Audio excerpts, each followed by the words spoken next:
Hi everybody, it's Heidi Hope and it's FAQ Friday. I am here in my home office, and I use the term office lightly because it's not really an office, it's our guest bedroom. But I try really hard not to work from home too much. So, I just have a laptop up here and a little desk. But I was working on a writing project at home today, and I thought I would do my FAQ Friday from here. So if you have been following along with us online, you know that we have some huge announcements for you today. The first announcement is actually a studio announcement. So if there are any of our clients watching, I know some of you tune into this sometimes, this one is for you. We're kind of going into busy season, and our schedule is already filling up through November. And the summer and the fall is so busy for us because we do so many more family portraits. We're in New England, so we only sort of have a nice outdoor season for part of the year. So all year round we're very busy with baby sessions, newborns and cake smashes and all of those milestones. But in the summer we really get so many beach family portraits and outdoor and fall foliage, and we're really well known for our holiday cards. They're awesome, and so we tend to get a lot of people who want to do holiday cards with us. And it's the time of year that we turn a ton of business away, which is really a huge bummer, and especially for new parents because it's such a time-sensitive session. They'll often call us having not known that they needed to call months in advance, and we're not able to get them in. So we have decided to hire some talented photographers. We're really looking for the most talented photographers in the country to come and join our team. It's really an amazing job. A lot of photographers say to us, I wish that I had a Sean, or I wish I could just do my photography and not have to worry about the business and not have to deal with the accounting and the client correspondences and all that other stuff. I wish I could just create my artwork. Well, this is the position for you. So photographers out there, if you are looking for that dream job where you are just shooting and editing and not dealing with the marketing and the business and the accounting and the finance and all of that stuff, we do all of that for you. So you just come in and create beautiful work for our clients. So if you head on over to the blog, you will find the application links, either blog, HeidiHope.com/blog or HeidiHope.com/learning. You'll see the post with our announcements there and the application link. So that is announcement number 2. Announcement number 3 is even bigger, but you have to head over to the blog to see that. Stay with us for the rest of the questions, though, and then go on over there at the end of FAQ Friday. Okay, so let's get to this week's questions.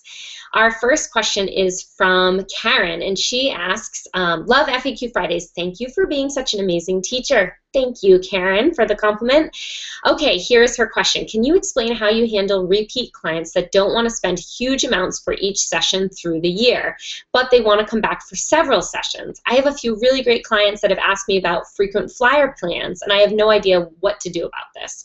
I do seasonal mini sessions throughout the year, like Easter, spring, holiday, etc. Should I offer different prices for these clients, or should there be a minimum dollar level reached, and then they get the plan? Help. Okay, this is an amazing question, and this is definitely something that we have struggled with in our business too. And let me tell you, there's no wrong answer. It really just is about your business model. And obviously, here's the thing, like, I wish I could, especially our best clients, like, I feel like I want to see them 10 times a year.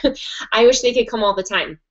Our business model originally was built on larger, longer sessions, really boutique styling, tons of different sets, unique things, longer sessions. I mean, sometimes it's 75 or 100 images in the gallery. A lot of people want all of that. But after they come many times to us, maybe they don't need that. Maybe they just want a smaller update, just a few portraits, and I totally get that too. Up until now, with just Mariah and I, we have both been so busy doing these bigger full sessions that we really haven't been able to offer much in the way of smaller sessions.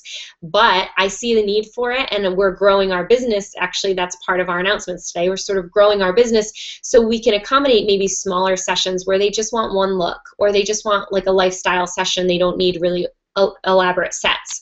So we're going to be able to offer some of those more affordable sessions, but we had to build it into our business model and kind of develop pricing that would still, obviously we still have people's paychecks to pay and the overhead of our studio. And so we're kind of broadening our business in a way that still supports our business. So my answer to you is you can do anything you want. If you want to do the smaller sessions, if you want to have a frequent flyer plan, do it. But do the numbers first. Do your math and plan it just like you're planning any other aspect of your business. If you want to give them a discount, let's say they're going to do these 10 shoots a year, you have to think about if you do you currently have enough time in your schedule to accommodate those shorter shoots? And if you don't, then you're going to be sacrificing full shoots for the shorter shoots. So, and that was always a problem we ran into, where we were like, we can't really offer a lot of smaller sessions because then we're turning away all of the other sessions, like our newborn sessions, they take 3 hours. So if I want to keep doing newborns, I can't do all these little ones. And you kind of have to pick what you would prefer to do, and just price it appropriately so that it supports your business model. And you're set.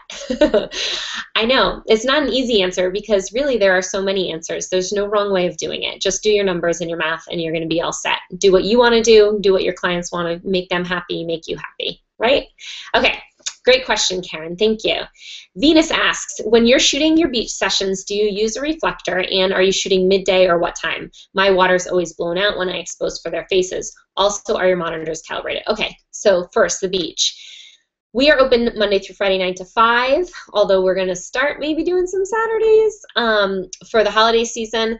But generally, we're open Monday through Friday, 9 to 5, before we expand anymore.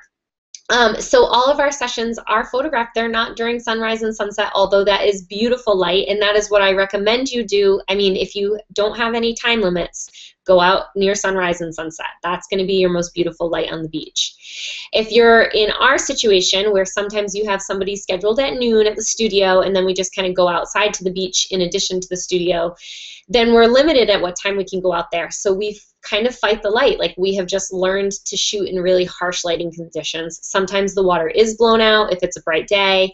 If it's noon, your water is going to be blown out. That's just what it is. If you want to see the water, you've got to start going more towards evening or earlier, further away from noon, and you'll start to see the light won't be as strong, and so the softer light will allow you to expose. There won't be such a drastic difference between the exposure of the water and the exposure of their skin tones, if that makes sense. Softer lighting. Less of a dynamic range. And then you can use a reflector to help fill light. So if you're in a situation where there's that really strong backlighting, you can use a reflector. That will help a little, but really it's the time of day. So you got to decide if you want to stick with the hours or if you want to go, you know, those beach shoots where you see like a gorgeous long beach, and even some of my beach shoots, like my girls, that was sunrise when I took my daughters out. So okay, next question is from Katrina. I hear a little door opening. I think one of my girls is going to wander in here. You might get to see them today. Katrina asks, hi Heidi Hope, thanks for doing these. They are great. My question is, what's one thing that must be in a package for new moms at an OBGYN office? I was just given the opportunity to advertise with gallery wraps on the walls. Oh, look who wandered in. Let me finish. This is Juliana, my oldest. She found me up here. Hi. I'll be done in a couple minutes, okay? You're going to listen? She's learning all the tips. Okay. I was just given the opportunity to advertise with gallery wraps on the walls and brochure business cards and new mom packages at offices. I'm so excited and want to make sure I'm doing it right. Okay, so Katrina, I'm probably not the best person to ask. I do have portraits up in an OBGYN office, but I never remember to leave my business cards there. They always run out. I don't do anything for the packages. I'm just totally lame when it comes to that. So I think obviously your business card, maybe you could make a little postcard marketing piece for them saying congratulations. So I think that's a great idea to put it in all their welcome bags. And the canvases are wonderful for the wall. I also like frames for walls because it's less expensive to swap out the print than it is to swap out an entire gallery wrap canvas. What do you think, Juliana? I have no idea what you're even saying. Oh, gosh. All right, go back down with Megan. I'll be down in a couple minutes. Bye. Goodbye. Okay. Crystal asks, what is your go-to lens for outdoor family sessions? Thanks so much. Crystal, this is a good question, too. It's so hard to answer because I hate choosing one. You know I don't like favorites.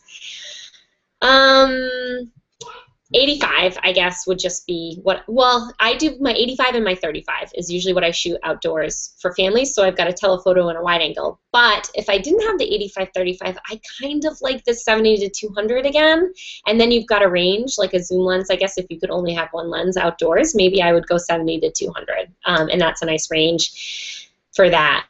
Okay, Kim asks, how did you build up your portfolio when you first started your business? Did you offer modeling sessions, portfolio building sessions? So in the beginning, I really didn't want to be a photographer when I started taking pictures. I was like, maybe I'll just make a little money on the side, and I think that's how a lot of people start. So I kind of practiced on my friends, and like I had a few people I knew that were having babies.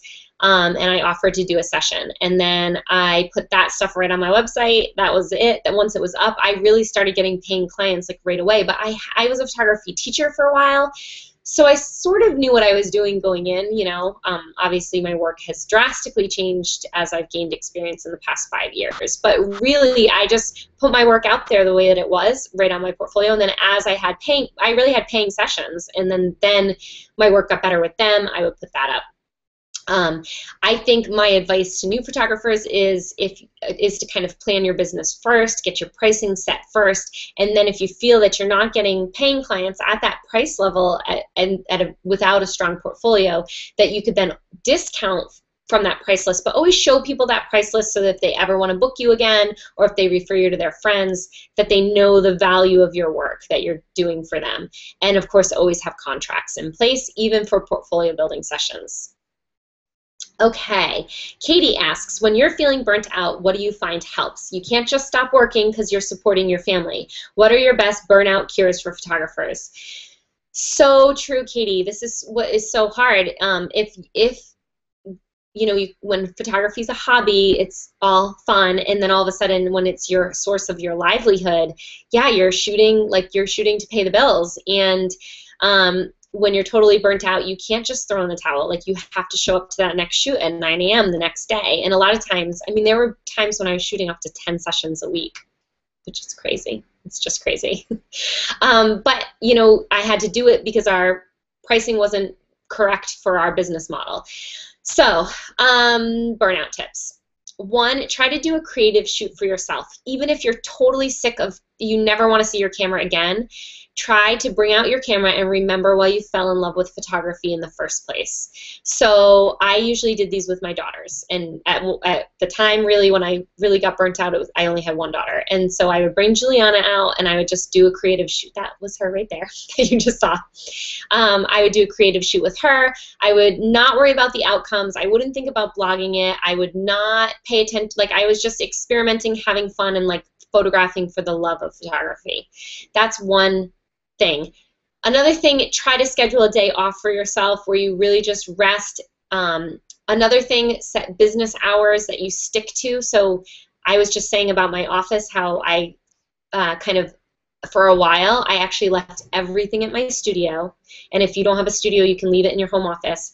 And I would like lock the door and not touch it at night. So no editing at night anymore, no picking up my camera at night, nothing on the weekends, because I just stuck to my business hours. So photography was only during my business hours, and I'm still kind of that way. Like, you will never see me with my camera at a family party. I'm over it, because I don't want to get burnt out. I want to love what I'm doing. And if I'm doing it all day, every day, you get burnt out. Great question. Okay, Shannon asks, are you traveling to upstate New York for workshops? No, but Shannon, I have driven to upstate New York, and it is not that far from here, so get your butt down to Rhode Island for one of our workshops. Okay, Tristan asks, hi Heidi, I adore FAQ Fridays so much. I'd love to know what size seamless paper you use now and what size you used when you used to travel to clients' homes. Thank you so much for being awesome. Thank you. And then Kerry asks, as a follow-up, do you ever find yourself shooting off the paper, and how do you avoid it? Okay, so first question, in studio we either use like the 52, I think it is, or the 108 maybe. I don't know, it's like the 50-something size and the 100-something size. Those are the two sizes of seamless we use in studio.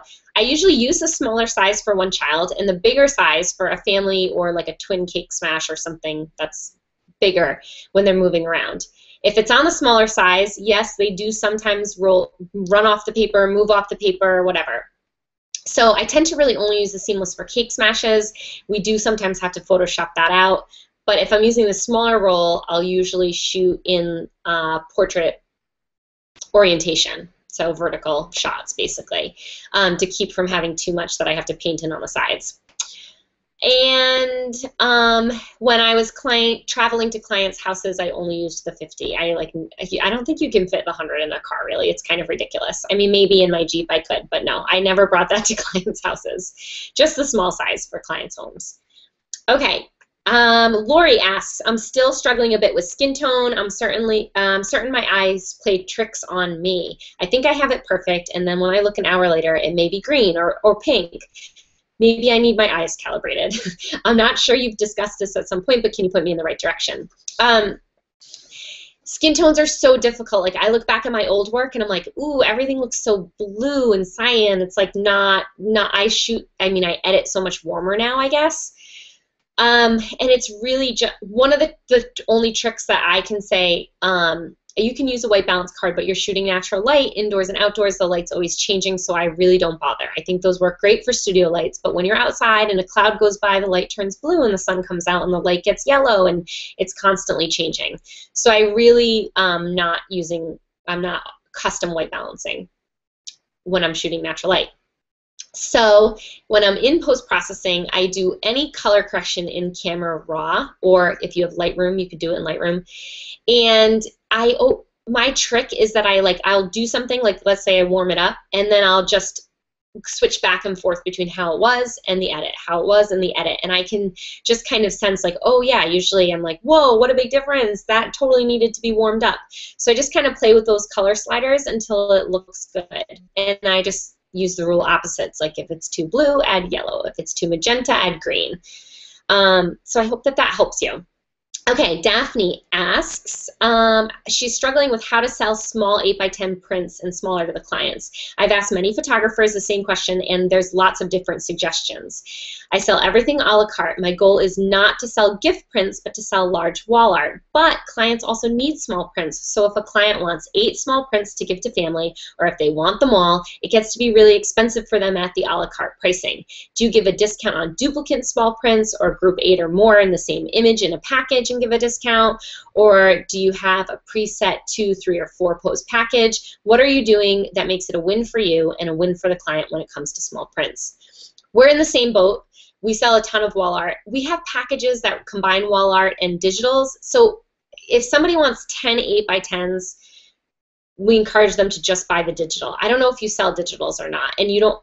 The reason why you've gotten so many different answers is because there is no right answer. Whatever works for you and your business is totally fine, as long as the pricing of it supports your business model. So for us, pricing 8x10 and smaller prints at a very low price point would never support the large studio that we run and the staff that we have. We have to have a higher price point for images. So we find that digital images in this scenario are the best way to go. So if somebody wants like 10 of the same pose, they should buy the digital, and then they can print in an unlimited quantity, as many pictures as they want. They can gift them to family and friends. They can blow it up and put it as a canvas on their wall. So we tend to have our clients do that rather than buy a ton of little prints. We really don't sell many small prints. We sell large wall art, which they want us to design and print for them at our quality, and then they buy digitals for small prints and gift giving. And that's just sort of how our packages are put together. Okay, Christy asks, what size in megabytes are the digital images that you provide to your clients? I don't know what size to provide them so that they'll later have the ability to enlarge to any size they wish. I want to give them maximum flexibility with their images to reprint later from small prints. Christy, well, first, thank you for being so patient because you're our last question today. And second, thank you for re-asking this because I answered this last week and I totally didn't get the question. Okay, so the answer is I have no idea how many megabytes one of our images is because we just shoot at the maximum resolution of our camera. We open up from Camera Raw in the maximum resolution. I know that it's like around 3,000 by 4,000 pixels or something like that. And then from there, we just save it out at maximum resolution JPEG. So we're just giving them our full size file. And actually, Mariah just noticed when she upgraded Bridge that through Adobe Camera Raw, she was able to export at a larger file size than we were even using before. But and I think we just shoot maximum resolution, open it through RAW maximum resolution, save it out as the highest quality JPEG, and I'm not sure exactly what that file size was. And I wanted to look it up for you, and I totally didn't do it before we got started. So what I will do is I will find out like what the actual megabytes are of our typical file size, and I'll just let you know, so at least you have that as a reference point. Okay, thank you everybody for joining us for FAQ Friday. You got to meet my daughter Juliana sticking her nose into things. That's what happens when you work at home. And I hope you enjoyed our big announcements. If you are a photographer and you're looking for a rewarding career where you can create amazing artworks for our clients at the Heidi Hope Studio, we're really looking for a very talented newborn photographer and a studio photographer as well as we head into our busy season. You can learn all about those positions over on our either blog, HeidiHope.com/blog or HeidiHope.com/learning. If you are a client of ours and you have sat through this whole thing, you've got to sign up for our studio newsletter because we have some big news coming out in the fall. All of these new session offerings are coming out, and we have done them for you.